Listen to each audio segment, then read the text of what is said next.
eu não sei, eu não consegui a tempo de ver a questão, por exemplo, da Energisa aqui no nosso estado, mas, por exemplo, a Enel, lá no Rio de Janeiro, ela é uma empresa de energia que vende um serviço muito ruim, mas é da Itália. E quem sai lucrando com um serviço péssimo da energia carioca vai lá para Itália e tudo mais. E outras relações, né? Por exemplo, também o fato da França não ter nenhuma mina de ouro, mas ser o país que mais tem reservas de ouro no mundo, porque pega o seu ouro do Mali e de outras colônias que não são colônias, né, mas ainda existe essa relação de dominação econômica, cultural, política sobre esse país. Então, no que eu escrevo, eu analiso todas as relações atuais, eu ressalto os conflitos que o Biden, né, teve com o Bolsonaro na gestão passada da presidência do Brasil, que rolou esses conflitos, inclusive o Bolsonaro acusando, dando a entender que o Biden não ganhou democraticamente a eleição e tudo mais. Mas, enfim, também analisando que o Brasil ele se propõe a quebrar um pouco a dicotomia que o Bolsonaro fez com o Trump, de subjugação total aos Estados Unidos e totalmente a tudo que os Estados Unidos falam, e permitir intervenções norte-americanas no país. O Lula, nesse primeiro ano de governo, com o que a gente pode analisar, ele vai em outra linha, justamente para fortalecer o bloco do sul global dos BRICS, e isso desagrada muito o Biden e rola outros tensionamentos. Então, atualmente, né, o que eu analisei e coloquei no artigo é que as relações elas não estão elas são boas comparado à gestão passada, porque assim que o Biden assume a presidência da Casa Branca, o Bolsonaro tensiona e o Lula vem agora e tenta se aproximar novamente. Só que agora a gente vai ver como é que vai ser as relações aí da eleição norte-americana entre a Kamala e o Trump, né? E aí isso vai também ditar os próximos rumos, porque o Lula, o atual governo Lula, ele tenta estabelecer uma certa pacificidade com os Estados Unidos, ao mesmo tempo se aproxima com a China. E isso desagrada os Estados Unidos porque expõe o quanto que a China e outros países estão se aproximando do que antes era o quintal dos Estados Unidos. Então, eu também falo que parece que esses acordos com a China, eu cito também os acordos que o governo Lula fez com a China, de que também não são um novo respiro, porque parece que é uma tentativa de enfraquecer o dólar no país para aumentar a influência do yuan.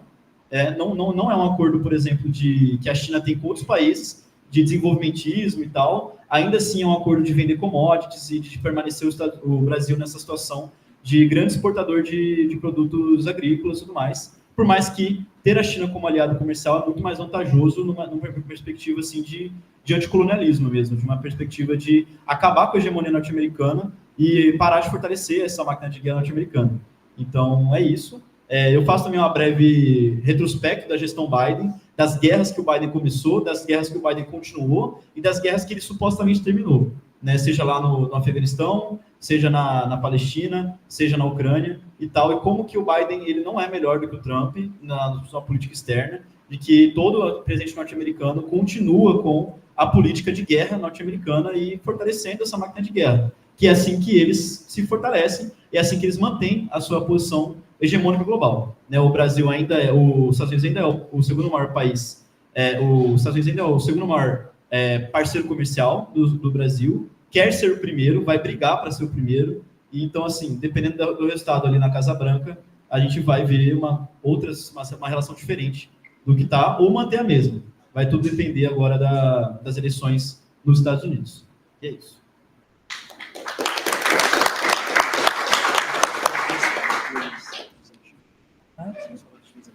Pode, claro.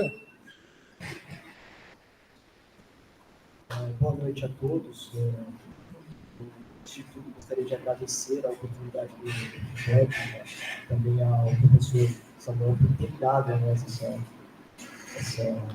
oportunidade. Né? Eu fiz os meus artigos, um com o Henrique, outro com o Marcelo, um mais chegado a discutir a relação do Brasil com a União Europeia, com o chamado Norte Global, com aquela parte ali da OTAN, etc.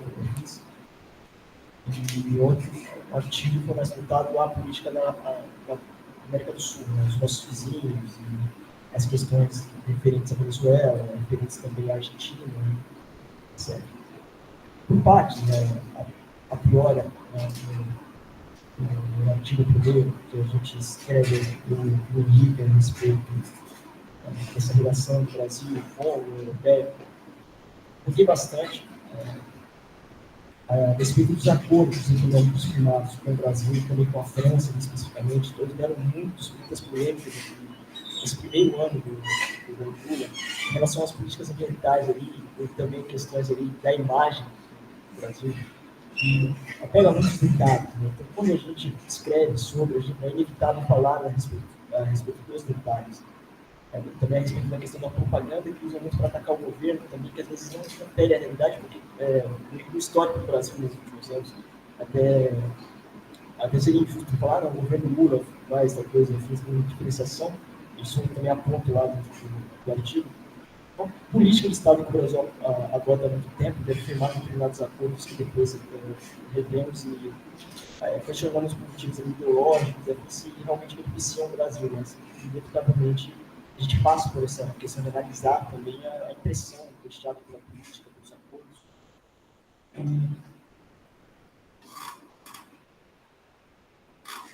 Certo.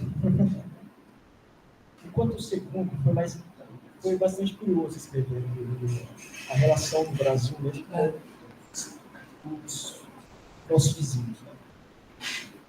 Né? Curiosamente, a primeira grande querela que envolveu o governo Lula, a primeira grande realmente crise assim, foi em relação à crise da Guiana, da Venezuela, ali, querendo suscitar uma disputa territorial ali, colocando o Brasil em xeque. O Brasil não tomou uma posição a respeito da questão, mas tomou uma posição a respeito do conflito. Não, a gente não tem conflito nenhum seria bom para a região. O Brasil ficou nisso.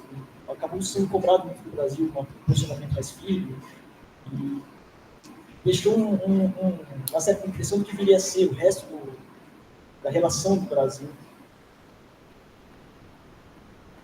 ao decorrer do governo. Inclusive, a gente viu muito esse ano a respeito das eleições da Venezuela. Provavelmente, quando ser feito a continuidade do livro, a gente voltará a essa questão e podemos dizer que isso foi antevisto já nesse artigo que eu escrevi. E seria a posição do Brasil mesmo de tomar neutralidade em determinadas ações, mas também se colocar como não simpatizante de determinados abusos, né, de determinadas questões que afetam a democracia e a confiabilidade da política na região.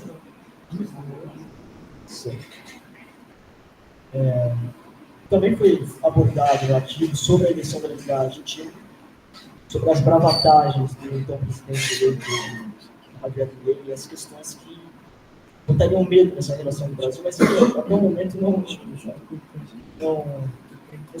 mostraram efetivos, né, as opiniões dessa direita emergente do país vizinho nosso. Mas, em geral, é isso. Né? Eu passo a palavra aqui aos meus companheiros e agradeço muito.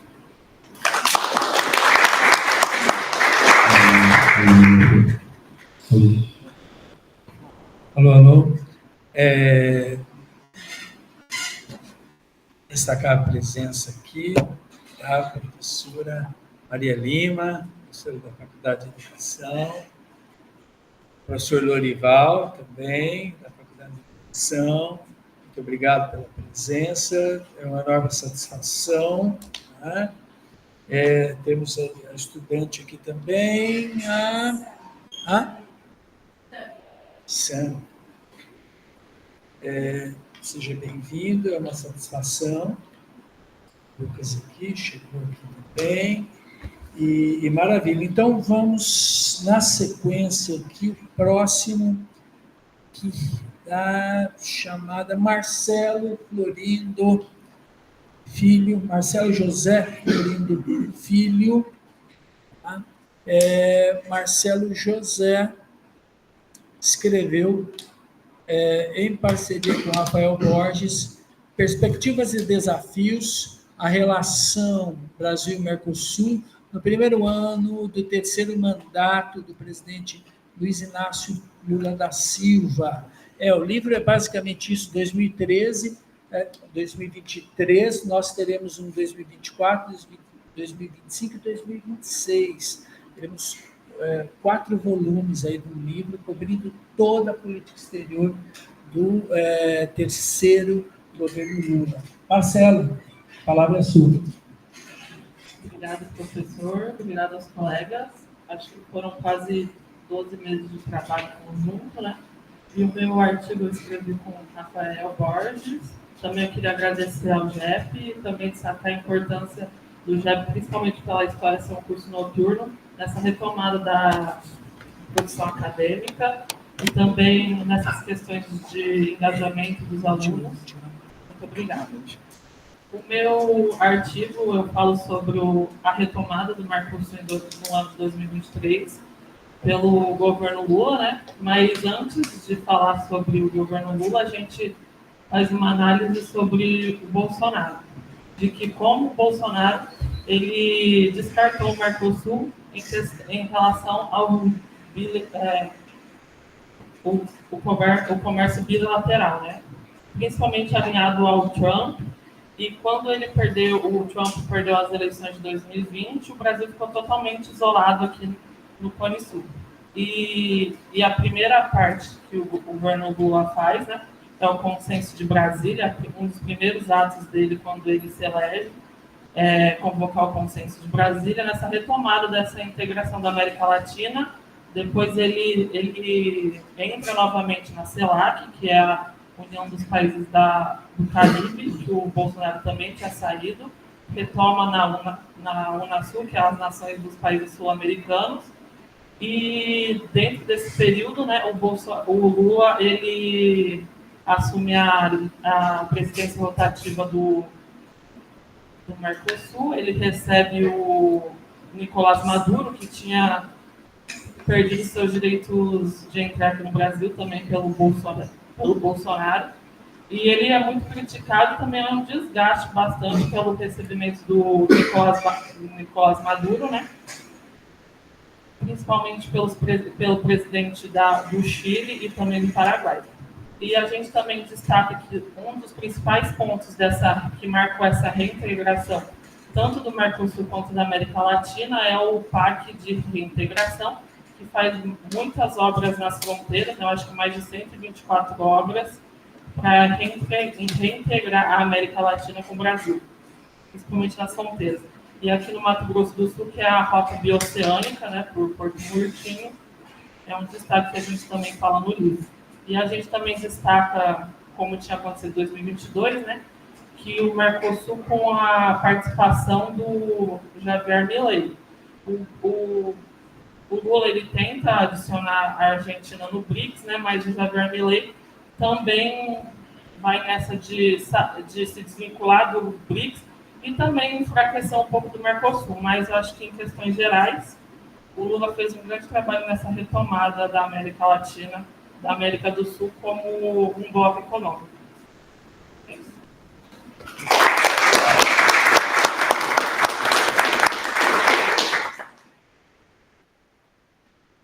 Marcelo, este, como eu falei, é um laboratório, né? Para quem chegou depois, o GEP funciona assim: os estudantes produzem os textos, nós produzimos os livros, assim meus mestres faziam, né? E graças a isso nós pegamos o gosto pela coisa, né?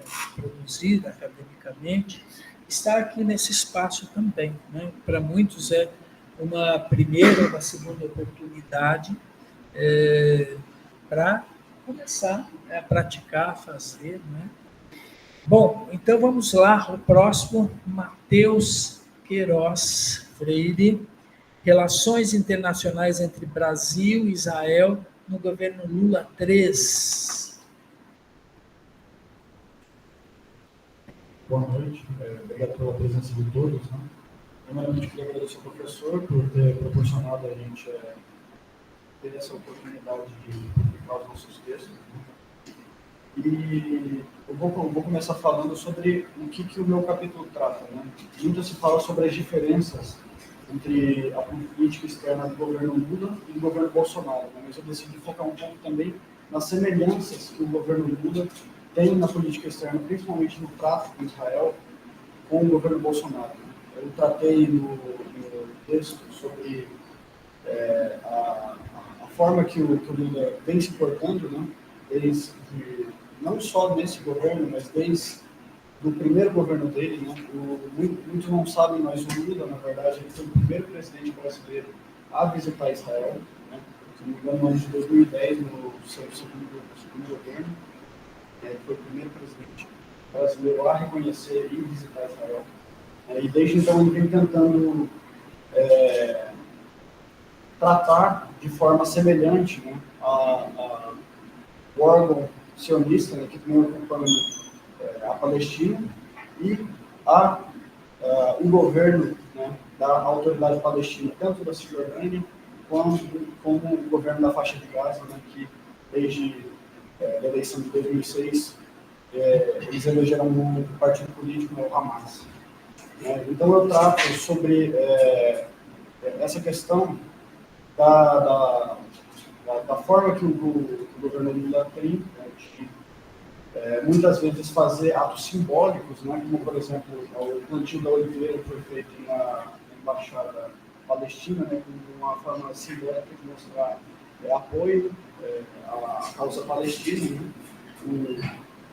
O Lula também tinha uma relação muito boa com o Yasser Arafat, né, da autoridade palestina, só que o que a gente vê hoje, no terceiro governo do Lula, é uma reação completamente pacífica e anêmica com todos os crimes que Israel vem cometendo. A gente tem como exemplo, por exemplo, eu cito no texto, o governo do Espírito Santo, né, o governador do estado do Espírito Santo estava fazendo compras de fuzis israelenses, né, para armar a polícia militar do estado do Espírito Santo. Né. Agora, também não está no livro, né, porque a gente trata do ano de 2023, né, mas esse ano agora a gente também teve outros exemplos, né, com a compra do governo brasileiro dos obuses de fabricação israelense, né, da Elbit Systems, que novamente o governo Lula não toma nenhuma atitude, uma atitude forte, né, e decisiva em relação a isso, e deixa sempre que as coisas sejam definidas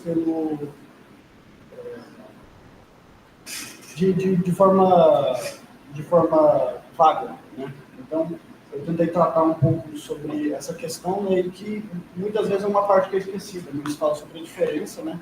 Eu tentei focar um pouco nas semelhanças para que nós pudéssemos perceber que o governo Lula, na verdade, ele está muito mais alinhado, como os colegas já disseram anteriormente, né, um governo conciliador, né, um governo que está interessado a conciliar os interesses da grande burguesia brasileira, seja a burguesia rentista, seja a burguesia que trabalha na questão do agronegócio, né, mas tentando sempre equilibrar o poder, né, e com essa política externa. Então, também tratar dessa parte.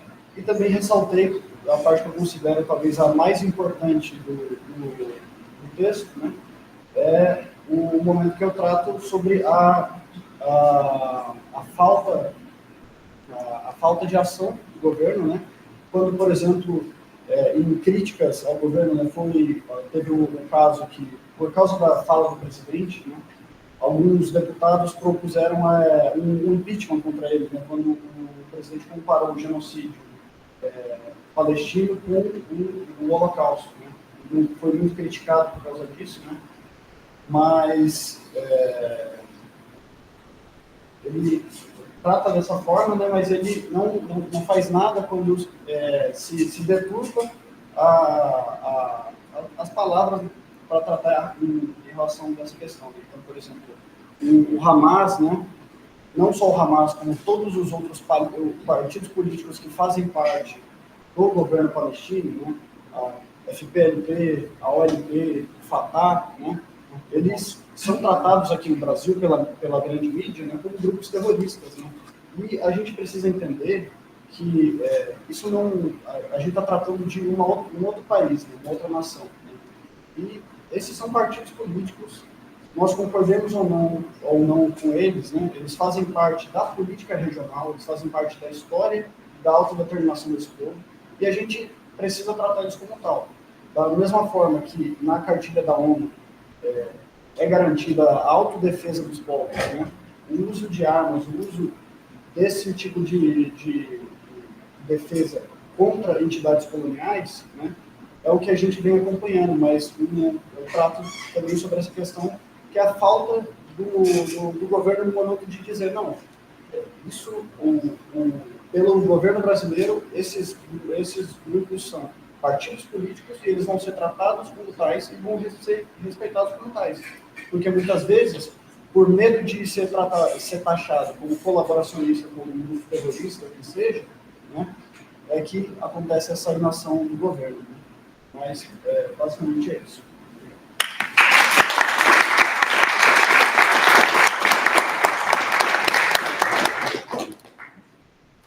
Bom, o próximo é Sérgio José Zampella, que escreveu comigo o texto Fazer do Atlântico um Rio, retomada das relações diplomáticas entre Brasil e África no pós-bolsonarismo.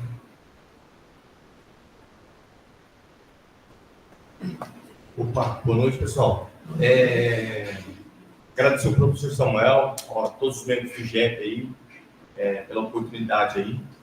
E eu queria começar a minha fala sobre a África, né, que nós colocamos em destaque, Brasil-África, e falar sobre o governo passado, como foi um governo xenófobo, racista, preconceituoso, um continente mãe. Eu gosto muito do tema África, acho que até o professor colocou eu para desse meio, junto com a Isabela e junto com ele, por causa que eu gosto muito do tema. E para mim foi, assim, olhar para trás, para o governo passado e colocar a África junto, assim, um pouco meio revoltante. A gente tem um vice-presidente nosso que chama o continente o povo africano de Muamba. Eu achei, assim, meio, assim, sei lá, chefe de Estado falar isso. Para mim foi assim, pesquisar sobre o tema foi assim, e olhar o governo passado meio revoltante. Eu posso falar que sobre esse pouco tempo de governo que foi colocado no livro, a relação do governo Lula em trazer um novo BRICS e olhar para a África, eu achei fantástico.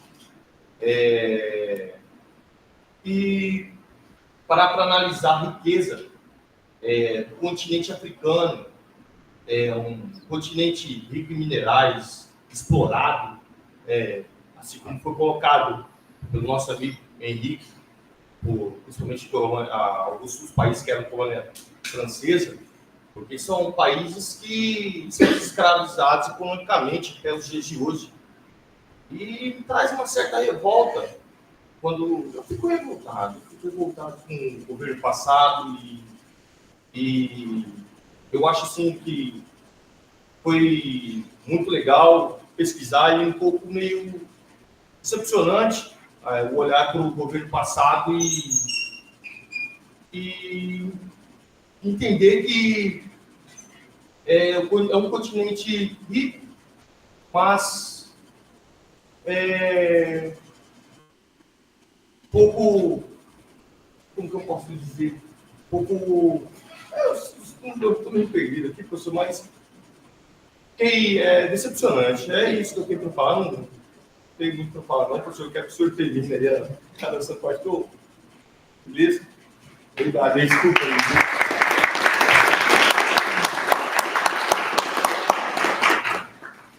muito orgulhoso de todos vocês, viu?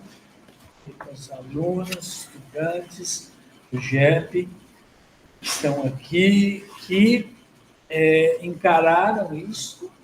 Você sabe que, às vezes, assim, até os colegas mesmo, quando a gente participa de alguns congressos, a gente fala, vamos fazer um livro e não se... assim, não fique entusiasmado. E aí, todos os estudantes, encararam a missão com coragem, com galhardia. São textos excelentes, como eu falei. Claro, eles estiveram sob a minha supervisão, mas eu não precisei talhar muitos textos, alguns já vieram prontos, já, inclusive. Eu fiquei realmente impressionado com a qualidade, Há quem diga aqui que os estudantes não têm a capacidade, eu discordo completamente. E quem ler as duas obras, o livro 1 e o livro 2, poderá constatar isso. E, então, todos têm grande potencial. Bom, eu escrevi com o Sérgio esse termo também, vou fazer um fecho geral, espero não me estender muito. Para começar, lembrou Henrique, no evento, quando nós estamos organizando o evento, nós ficamos na organização, cheio de coisas, esquecemos, deixamos passar algumas coisas, ainda bem que você não deixou, que o massacre agora no Líbano, e a Europa, com a anuência da Europa, Estados Unidos, o novo genocídio, o novo massacre. Ninguém fica indignado com a hecatombe, com o massacre, com o genocídio. Não causa espécie. Nós estamos vendo a decadência real do mundo europeu, a decadência dos Estados Unidos. Quando Estados Unidos e União Europeia agem assim,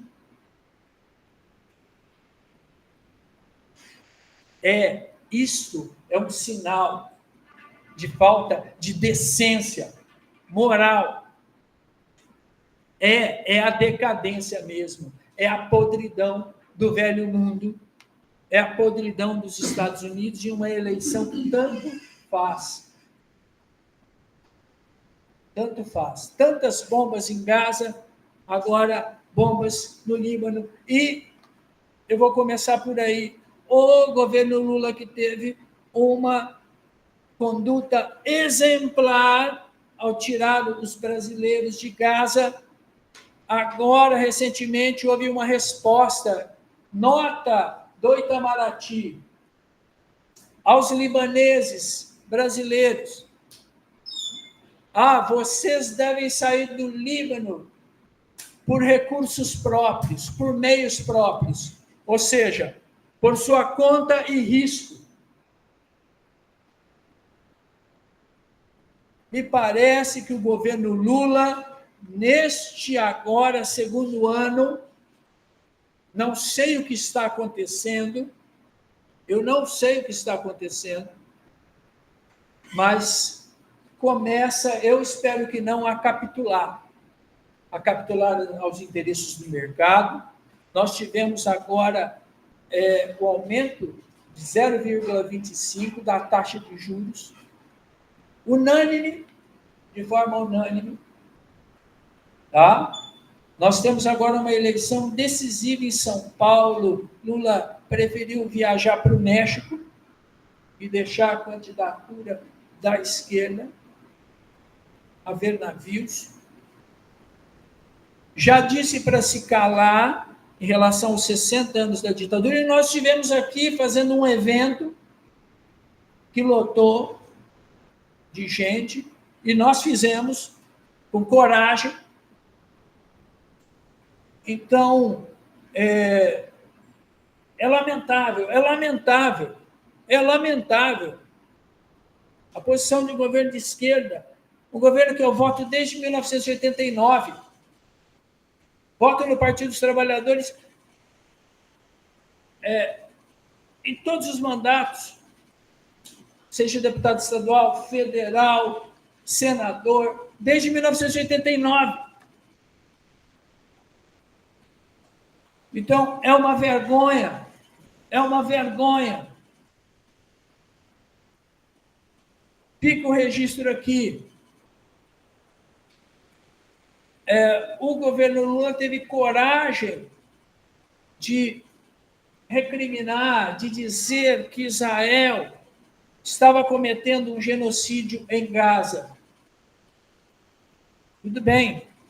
O presidente Lula falou na ONU agora que a ONU precisa ser reformulada, que o Conselho de Segurança precisa ser reformulado, porque está lá o Líbano sendo destruído e a ONU, nada. Netanyahu foi fazer o seu discurso e boa parte das delegações, pelo que eu vi, 80% das delegações se levantaram e se retiraram. Então, é o momento. Lula apoiou a África quando a África entrou com o processo na Corte de Haia. Que não falte ao presidente Lula esta coragem. Esta coragem. Porque o seu discurso neste ano na ONU, que é o discurso que abre os trabalhos da ONU, não teve a mesma força que o mesmo discurso do ano passado. O Brasil, que se colocava como um ator global na questão das mudanças climáticas, Lula, quando vai agora na COP28, assina a adesão à OPEP. Ironicamente fala, não, o Brasil não está aderindo à Organização dos Países Produtores de Petróleo, está aderindo à OPEP Plus. Ironia. Ironia. Veja, na COP28, onde nós estávamos lá debatendo as mudanças do clima, o governo Lula faz um gesto de aderir à OPEP para explorar o petróleo que está lá no norte do país, em um novo pré-sal 2, numa posição ambígua e contraditória. Eu posso falar e posso ser tudo com o governo Lula porque eu sou de esquerda, eu sempre fui, já nasci de esquerda. Votei e lutei para que esse governo estivesse aí. Agora, é inadmissível, é inadmissível. Tá? Nos revoltemos com o Líbano, nos revoltemos com Gaza, tá? E não aceitemos. Tá? Nós fizemos um evento aqui, em defesa de Gaza, tá? Tivemos algumas reações aqui, iriam cobrar da Associação dos Docentes a utilização desse espaço. Nós entramos com uma reclamação formal na ouvidoria, abriu um inquérito preliminar sumário contra esse diretor. Mas nós estamos falando, nós estamos aqui discutindo este assunto, inclusive. E a nossa perspectiva sempre é perspectiva crítica.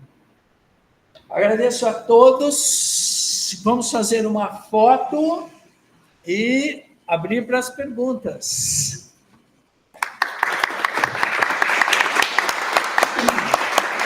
Vamos levantar para a foto. O livro só para foto. Só para foto, porque infelizmente.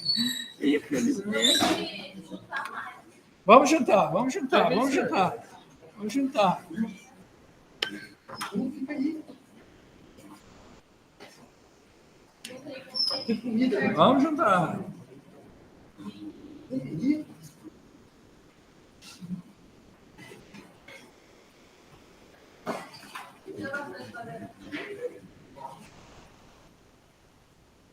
Opa, vamos sortear 3 livros. 3 livros. Hã? Ah, sim. Vamos abrir, ó. Sim.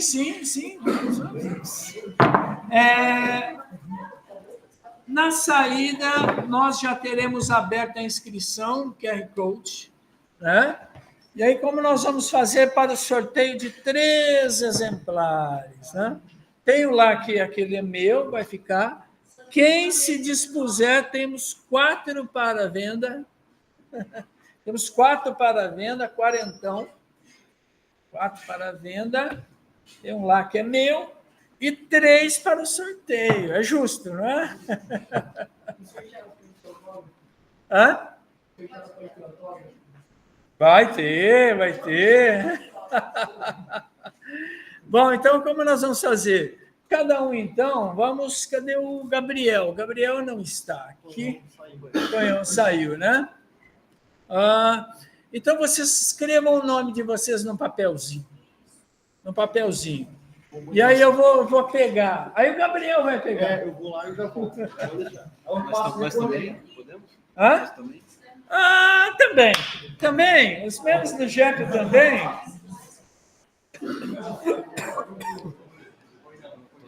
Tô sem papel. O que vocês acham? Os membros da mesa também? Claro.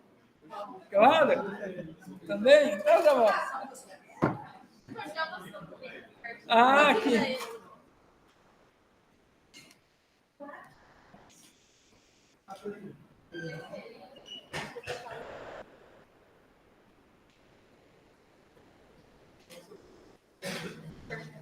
Agradecer também a Andrela e Andrela e Lucas pelas fotos, tá? Vieram aqui gentilmente, mas eu falei, ninguém vai trabalhar de graça, eu vou mandar um cascalhozinho para cada um aí. Então, isso aqui. Tá bom. E se você não for sorteado? Não vou sortear. Hã? Não vou sortear. Não? Tá bom.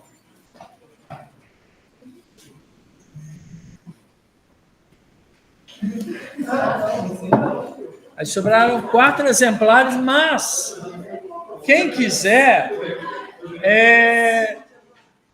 vai demorar uma semana, assim. Aí eu entrego via Uber, assim. Vou fazer 50 com Uber, sabe? Talvez fique mais barato. Mas, então, o meu telefone 67, né? 91184-5832. 9184-5832. E aí eu envio, tá? Pode ser R$40 se pegar aqui na universidade. Se quiser entregar em casa, R$50, tá bom?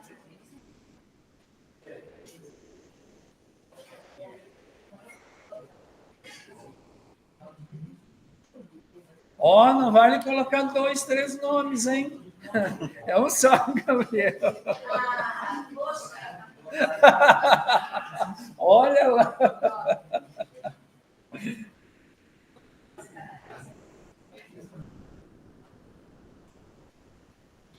Colocou já seu nome? Ele vai colocar também? Tem que colocar.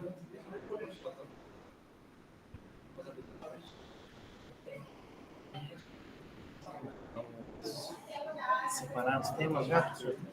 Vamos, já amanhã. Vamos já. Vamos separar. O papelzinho eu não tenho aqui. Deixa eu ver se eu tenho.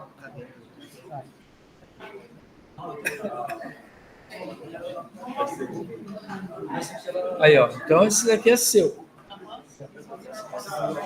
Passa um Pix.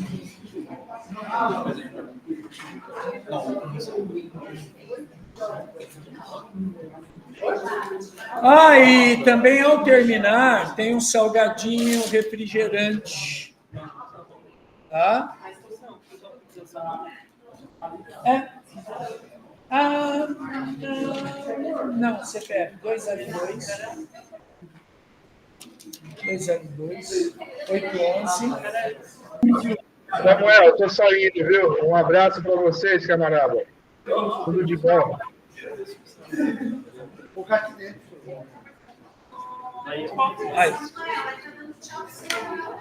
Aqui!